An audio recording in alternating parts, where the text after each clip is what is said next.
అయితే ma'am out of the box question, ఇప్పుడు ఒక అమ్మాయి ప్రెగ్నెంట్ గా ఉంది అంటే ఆ అమ్మాయి చుట్టుపక్కల ఎవరు స్మోక్ చేయొద్దు అని చెప్పి, లేదు అంటే ఫ్యామిలీ అట్మాస్ఫియర్ అండ్ ఆమె చుట్టూ ఉండే మనుషుల మనస్తత్వం, మైండ్ సెట్స్, ఇవన్నీ కూడా ఒక ప్రాపర్ వేలో ఉండాలి. బికాస్ ఆ ఎఫెక్ట్ అనేది ఖచ్చితంగా బేబీ మీద ఉంటుంది. చుట్టూ ఉండే పరిసరాల ఎఫెక్ట్ అనేది బేబీ మీద ఉంటుంది అన్నారు. ఇది నిజమేనా? డెఫినెట్లీ అండి.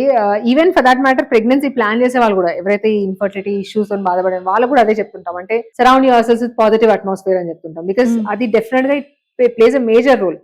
చాలా సార్లు చూస్తుంటాము, ఎంబ్రియోస్ చాలా బాగుంటాయి, లైనింగ్ చాలా బాగుంటుంది, బట్ చాలా స్ట్రెస్ ఉన్న వాళ్ళకి ఆటోమేటిక్ గా ఎంబ్రియో ఊరుకు నెగటివ్ రావడము, లేదంటే ఇష్యూస్ అనేవి ఎక్కువ చూస్తుంటాం.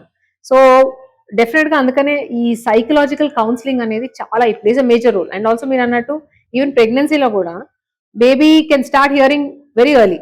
సో బేబీ చుట్టూతా ఇప్పుడు మదర్ ఏమైతే ఎక్స్పోజ్ అవుతుందో, ఎక్కువ స్ట్రెసెస్ కి ఎక్స్పోజ్ అవ్వడము, ఎక్కువ ఈ ప్రాబ్లమ్స్ కి ఎక్స్పోజ్ అయిన మదర్స్ కి ఈవెన్ బేబీస్ పుట్టిన తర్వాత కూడా వాళ్ళు కూడా ఇష్యూస్ చూస్తుంటాం.